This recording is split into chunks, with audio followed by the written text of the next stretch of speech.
Oi, gente, esse é mais um vídeo do canal Ideias de Esquerda e hoje a gente vai tratar da relação entre o feminismo e o marxismo, ou seja, a relação entre a questão da opressão da mulher e do marxismo revolucionário como resposta a essa situação. E para isso é importante a gente entender mais até o final a relação entre a exploração capitalista e a opressão às mulheres, algo que inclusive historicamente a burguesia tentou separar. E nesse sentido, acho que é importante resgatar esse conceito. A gente vive numa sociedade que é dividida em classes e, portanto, a relação entre a exploração e a opressão explica bastante da condição que vivem as mulheres hoje.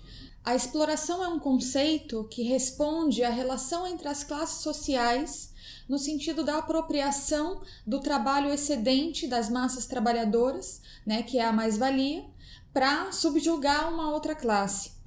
A opressão é a relação de submissão de um grupo sobre o outro por conta do seu gênero, da sua sexualidade, da sua raça, ou seja, utilizar a diferença para colocar um grupo socialmente subordinado em desvantagem, para dessa forma explorar melhor. Esses conceitos são muito importantes para a gente entender, por exemplo, que as mulheres não representam uma classe social, mas um grupo que é policlassista. Ou seja, a opressão de gênero ela atravessa o conjunto das classes sociais. E a opressão de gênero também ela antecede ao modo de produção capitalista, mas justamente a relação entre ambos, ou seja, a relação entre o sistema capitalista e o patriarcado faz com que o próprio patriarcado seja um elemento fundamental para a exploração capitalista no mundo atual. Então, eu vou dar alguns exemplos concretos de como se expressa essa relação entre opressão e exploração. Um dos exemplos mais emblemáticos é a questão da dupla jornada de trabalho. Que se de um ponto de vista as mulheres foram entrando no mercado de trabalho como uma forma também de aumentar a exploração, isso se deu de uma maneira em que as mulheres, ao mesmo tempo que começavam a trabalhar, tinham também que seguir mantendo as tarefas domésticas que, por conta da opressão de gênero, eram empurradas como algo natural das mulheres, quando a gente sabe que não eram tarefas naturais. Ao contrário, eram tarefas socialmente necessárias para a manutenção da própria exploração. Para a mulher trabalhadora, para o homem trabalhador seguir trabalhando no dia seguinte, era necessário a alimentação, o cuidado com os filhos, o uniforme limpo, etc. Todo esse serviço que deveria ser garantido no salário dos trabalhadores e trabalhadoras era garantido gratuitamente pelas mulheres por conta da opressão de gênero. Isso acarretava uma dupla jornada de trabalho, a jornada no local de trabalho e depois de uma jornada interminável dentro de casa. Isso é um elemento fundamental da relação entre opressão e exploração. E nesse sentido, ao mesmo tempo que as mulheres entram no mercado de trabalho, isso se dá de forma precária. Como Marx apontava no Capital, o conceito de cheap labor tinha a ver com essa apropriação de setores oprimidos, como as mulheres, negros também, crianças, ou seja, setores socialmente subordinados que poderiam ter salários menores, ter condições piores nos locais de trabalho e que hoje, atualmente, a gente vê isso entre os trabalhadores terceirizados, que no nosso país somam mais de 14 milhões e tem cara de mulher negra, são setores mais precários com os piores postos de trabalho. Isso também vai se expressar em dados bastante dramáticos que mostram que as mulheres são 70% da população pobre no nosso país. E isso significa também que recebem salários menores. As mulheres recebem, em média, 27% a menos do que os homens. E as mulheres negras, 40% a menos. Isso é um retrato de como, na exploração capitalista, se utilizam os grupos socialmente subordinados para poder aumentar a exploração. E desse ponto de vista, inclusive, rebaixar o salário do conjunto da classe trabalhadora e tentar também dividir a classe trabalhadora para que não vejam a necessidade de lutar pelo direito dos setores mais oprimidos e mais explorados.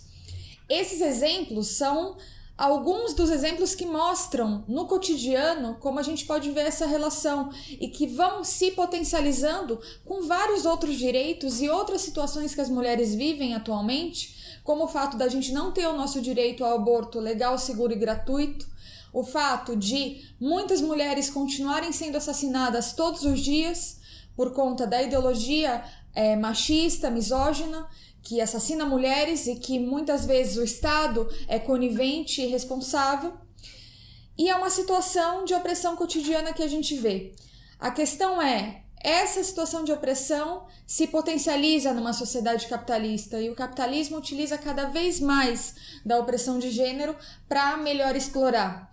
E é por isso que o marxismo revolucionário vem defendendo, ao contrário de outras teorias e ideologias, que não é possível conquistar a emancipação das mulheres dentro dessa sociedade.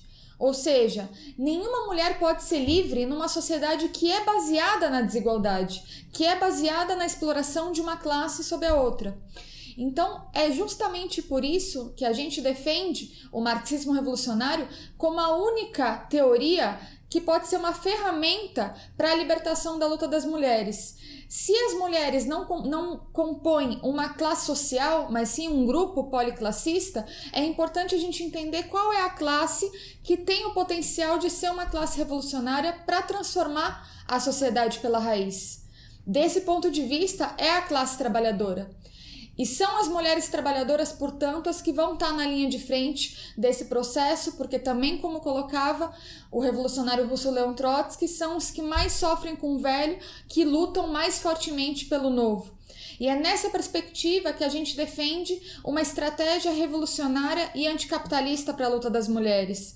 Todo o movimento internacional de luta das mulheres que a gente está vendo hoje, esse grande fenômeno que está fazendo a terra tremer em vários países com a força das mulheres, precisa de uma estratégia para acabar com um sistema que é baseado na exploração e na opressão. E essa estratégia só pode ser o marxismo revolucionário, com a classe trabalhadora adiante, levantando com a maior força a luta das mulheres, a luta dos negros, a luta dos setores LGBT também, para transformar a sociedade e abrir espaço para uma sociedade onde não exista violência, onde não exista opressão, que seria uma sociedade comunista.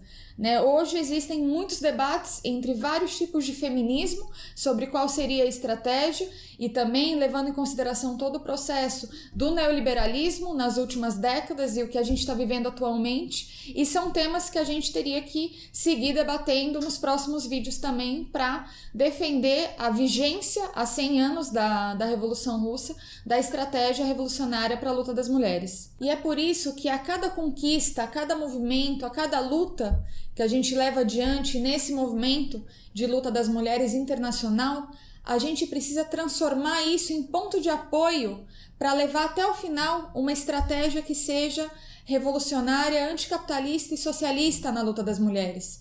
Porque não nos basta alguns direitos, a gente quer lutar por uma sociedade realmente onde a gente possa ter a emancipação das mulheres e do conjunto da humanidade. Por isso, mais do que nunca, é urgente debater qual a estratégia para o feminismo atual e por isso a gente apresenta o marxismo revolucionário como a principal ferramenta teórica para levar adiante a luta das mulheres, vinculada à luta de classes, com as mulheres trabalhadoras à frente, para que a gente possa lutar não somente pelo direito ao pão, mas também o nosso direito às rosas.